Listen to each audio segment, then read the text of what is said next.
Hey friends, welcome to exam partner channel. मेरा नाम प्रवीण सिंह राजपुरोहित है और आज की वीडियो में अपन देखने वाले क्या, बी ट्री ना। आज की वीडियो में अपन क्या पढ़ेंगे, basic concept of B tree, यानी बी ट्री के जो भी आपके बेसिक कॉन्सेप्ट है पूरा आज की वीडियो में आपको पूरा क्लियर करने वाला हूं। उसके बाद में और एक वीडियो में इसके ऊपर बनाने वाला हूं, कौन सा, insertion of a node in B tree, यानी बी ट्री के अंदर आपको अगर नोड को इंसर्ट करना है तो किस तरीके से आपको इंसर्ट करना है और आपका बी ट्री कैसे कंस्ट्रक्ट होगा, वो मैं पूरा वीडियो बनाऊंगा और बहुत ही जल्द मैं चैनल पे उसको अपलोड करने वाला हूं। तो आज की वीडियो में अपन क्या पढ़ेंगे, बी ट्री का पूरा बेसिक कॉन्सेप्ट। नाउ ये आपका पूरा एक कॉन्सेप्ट है बेसिक पूरा बी ट्री का।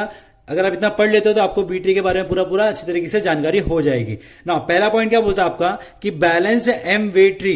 नाउ यहां पे आपका एम क्या रहेगा कि एक ऑर्डर, यानी कि वो कौन से ऑर्डर का ट्री है, 5 ऑर्डर का ट्री है कि 3 ऑर्डर का ट्री है कि वो 2 ऑर्डर का ट्री है। नाउ ये ऑर्डर कैसे अपन को निकालना है, ये आपको एग्जाम में क्वेश्चन में गिवन होगा, वहां पे आपको उससे आप निकाल सकते हो। दूसरा क्या पॉइंट बोलता है, generalization of BST in which a node can have more than 1 key and more than 2 children. Now BST आपको पता ही होगा, अगर मैं अज्यूम करता हूं कि बीएसटी आपको पता है। Now BST is what, binary search tree.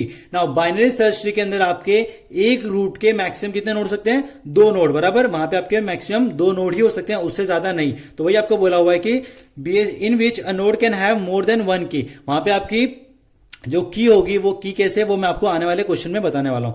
Now की आपका वहां पे एक या एक से ज्यादा हो सकती है और वहां पे more than 2 children. Now B tree के अंदर आपके जो रूट होगा वहां पे आपका जरूरी नहीं है कि 2 ही चिल्ड्रन हो, वहां पे 2, 3, 4, 5 कितने भी चिल्ड्रन हो सकते हैं। इसलिए यहां पे लिखा हुआ है मोर देन 2 चिल्ड्रन। हुआ क्लियर अच्छे से।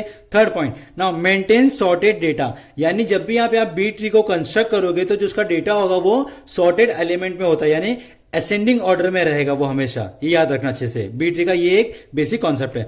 नाउ फोर्थ पॉइंट क्या बोलता है आपका, all leaf node must be at the same level. अगर आपने देखा होगा कि नॉर्मल जो बाइनरी ट्री या बाइनरी सर्च ट्री होता है उसके जो नोड्स होते हैं, उसका जो लीफ नोड होता है वो हमेशा अलग अलग लेवल पे होते हैं। कोई लेवल 0 पे फिनिश हो रहा है, कोई लेवल 2 पे फिनिश हो रहा है, कोई लेवल 3 पे फिनिश हो रहा है, बराबर। लेकिन बी ट्री के अंदर आपका क्या होना चाहिए, जो भी लीफ नोड रहेंगे वो सारे के सारे आपके सेम लेवल पर ही फिनिश होना चाहिए। अगर मान लो लेवल 2 पे अगर आपका एंडिंग नोड है यानी लीफ नोड है, तो जितने भी आपके लेफ्ट हो या राइट चाइल्ड हो उनके सबके जो लीफ नोड रहेंगे वो हमेशा आपके लेवल, उसी लेवल पे, सेम लेवल पे आपका वो फिनिश होने चाहिए। नाउ नेक्स्ट पॉइंट क्या बोलता है, B tree of order M has following properties. अब बी ट्री की ऑर्डर ऑफ एम के कुछ प्रॉपर्टीज हैं, वो अपन एक बार देख लेते हैं, ये सबसे ज्यादा इंपॉर्टेंट है, ठीक है। नाउ इसमें पहला पॉइंट क्या बोलता है, every node has maximum M children, ठीक है। मान लो अगर आपको बोला गया कि आपका 5 ऑर्डर का ट्री है, तो वहां पे आपके एम की वैल्यू कितनी हो जाएगी, 5। तो वहां पे आपके हर एक नोड के कितने चिल्ड्रन रहेंगे, आपके चाइल्ड रहेंगे 5, ठीक है। ये आपको ध्यान में रखना। तो एम की वैल्यू जो भी रहेगी इतने मैक्सिमम नंबर ऑफ आपके चाइल्ड होने वाले हैं। सेकेंड पॉइंट क्या बोलता है, minimum children. Now minimum children कितना हो सकता है, जो लीफ नोड होगा उसका मिनिमम चिल्ड्रन कितना होगा, हमेशा 0, ठीक। जो रूट नोड होगा, रूट के कितने होने चाहिए चाइल्ड, एटलीस्ट रूट कितने होने चाहिए चाइल्ड, उसके मिनिमम 2 होने चाहिए, कि 2 तो आपके कम से कम वहां पे होने ही चाहिए।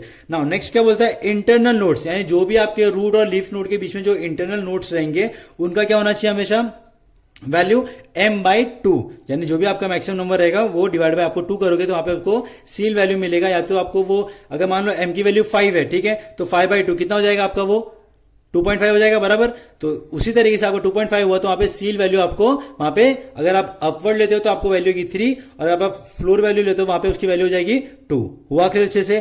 थर्ड पॉइंट क्या बोलता है आपका, every node has maximum m-1 keys. अगर मान लो m की वैल्यू 5 है तो वहां पे आपके नंबर ऑफ चिल्ड्रन होंगे 5, लेकिन वहां पे आपके मैक्सिमम नंबर ऑफ कीज होगी m-1, दैट इज 5-1 यानी 4 कीज। अगर 5 चिल्ड्रन है तो की वहां पे होगी 4। ये आपको ध्यान में रखना है कि की से हमेशा एक नंबर ज्यादा उसका चाइल्ड रहेगा।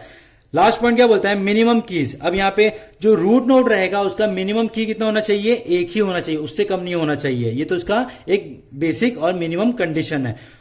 रूट नोड के अलावा जो भी अदर नोड्स रहेंगे उनकी कंडीशन क्या होनी चाहिए, उनके जो कीज क्या होनी चाहिए, m/2 - 1। ये इसका क्या एक फॉर्मूला है। तो ये क्या था आपका एक full basic concept of B tree, यानी आपका एम ऑर्डर क्या होना चाहिए वो मैंने आपको बता दिया। उसके बाद में आपके बी ट्री में आपके जो चिल्ड्रन रहेंगे वो 2 या 2 से ज्यादा भी हो सकते हैं। थर्ड पॉइंट क्या आपका कि वहां पे असेंडिंग ऑर्डर में डेटा रहता है, और सारे लीफ नोड के जो रहेंगे वो आपके हर एक जो सेम लेवल में ही आपका वो फिनिश होने चाहिए।